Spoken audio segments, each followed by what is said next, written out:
자, 우리 지금까지 계속 6주차 될 때까지 배웠던 독해법들 복습 한번 총체적으로 한번 해봅시다. 지금까지 우리가 배웠던 유형이 일단 맨 처음에 배운 게 뭐였어요?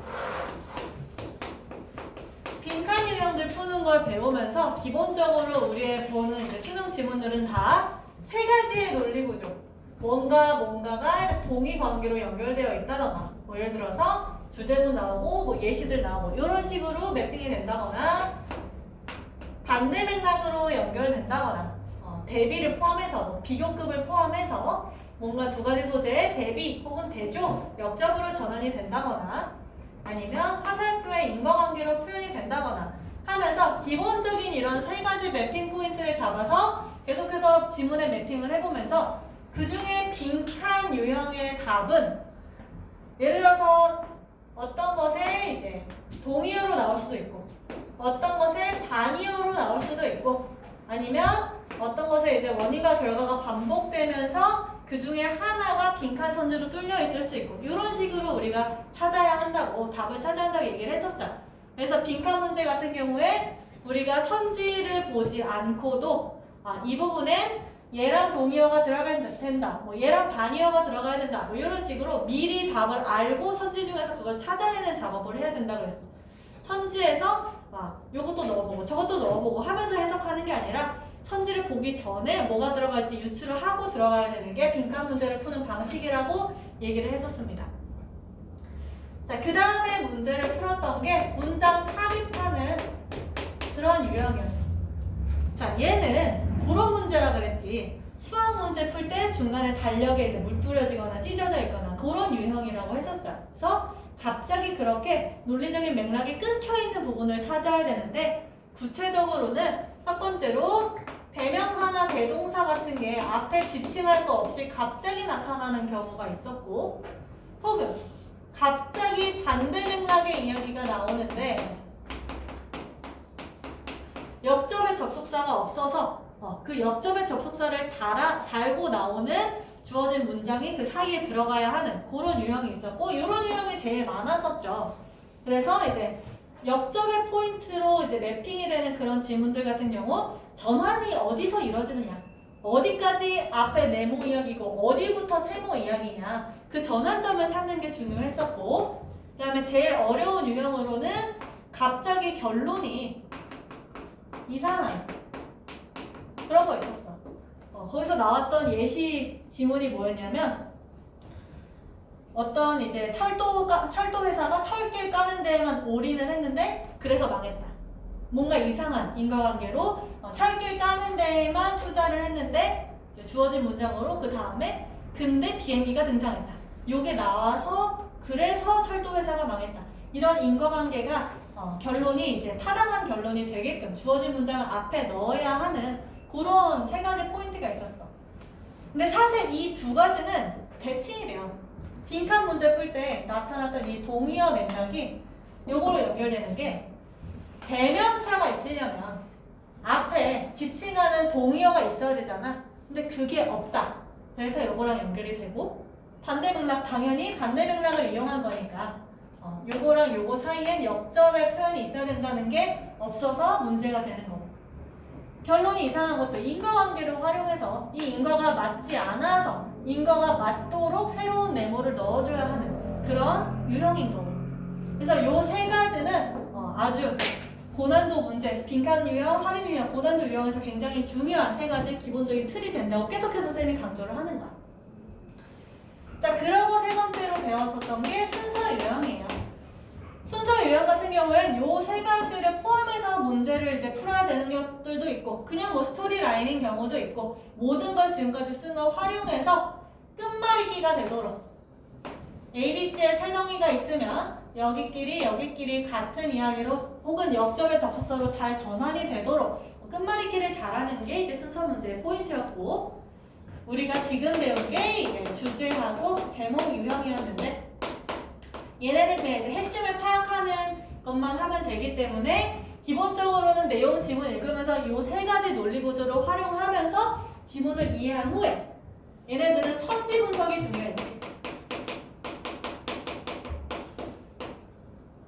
그래서 주제 유형 같은 경우에는 선지가 항상 앞부분, 뒷부분 이렇게 나뉘어 있어서 뒷부분은 어떤 소재에 대한 건지, 앞부분은 그래서 그거에 뭐 중요성에 대한 건지, 문제점에 대한 건지, 차이점에 대한 건지, 인과관계에 대한 건지 그런 걸 다루는 이 앞뒤 부분이 다 맞아야지 주제 선지로서 정답이 될 수 있다는 이야기를 했었고요. 제목 유형은 그 내용을 그대로 담으면서 좀 비유적으로 표현되기도 하고 명령문으로 표현되기도 하고 그렇다는 이야기를 했었습니다. 자, 그러면서 선지를 이 주제 제목 선지 같은 경우에 굉장히 꼼꼼하게 보면서 자주 나오는 오답 유형들도 체크를 했었어. 자, 복습하면서 뭐가 있었는지 생각을 떠올려 보자면 가장 자주 나왔던 게 예시에 나오는 걸 가지고 주제인 것처럼 속이는 그런 유형들이 있었죠.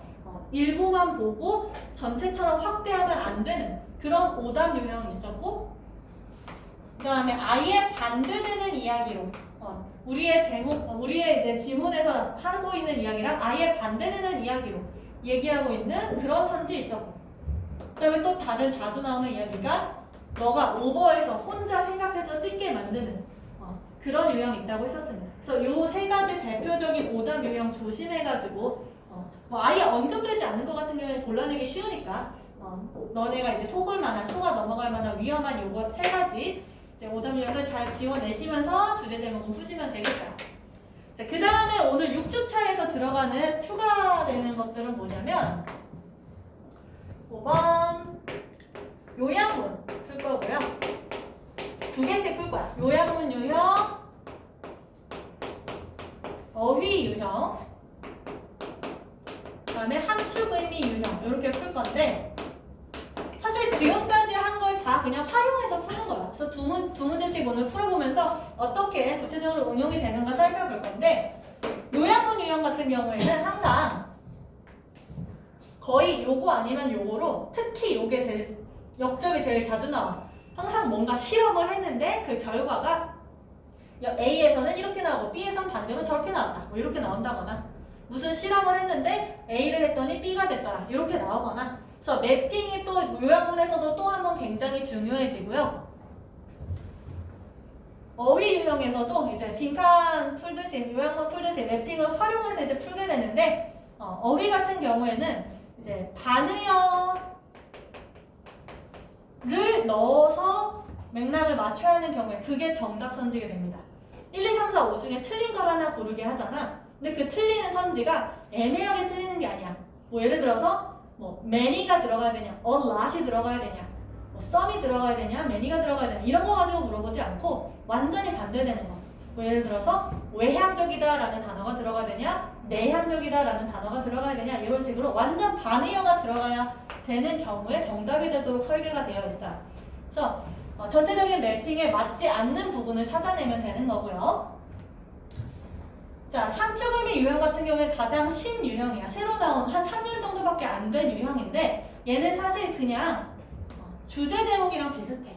혹은 빈칸 그 사이 어딘가에 있는 유형이라고 생각하시면 돼요.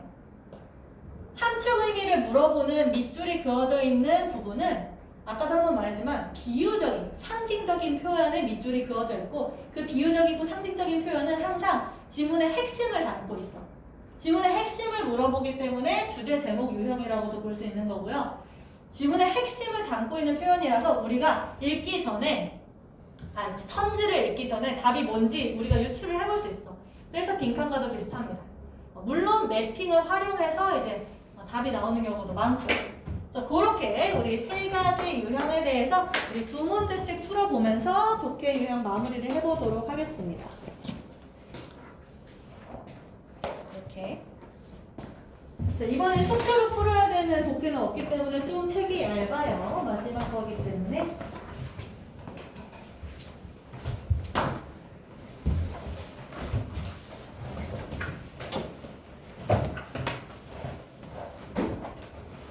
자, 앞에 보시면 이제 파트 1에 단어도 없지. 파트 1에 2쪽, 3쪽의 요약문, 그 다음에 어휘, 그 다음에 함축의미 이렇게 있어요. 자, 1번부터 6번까지 푸는 시간 이제 20분 정도 드리겠습니다. 다 못 푸셔도 되고요. 쉬는 시간에 푸시면 되니까 일단 풀어주세요.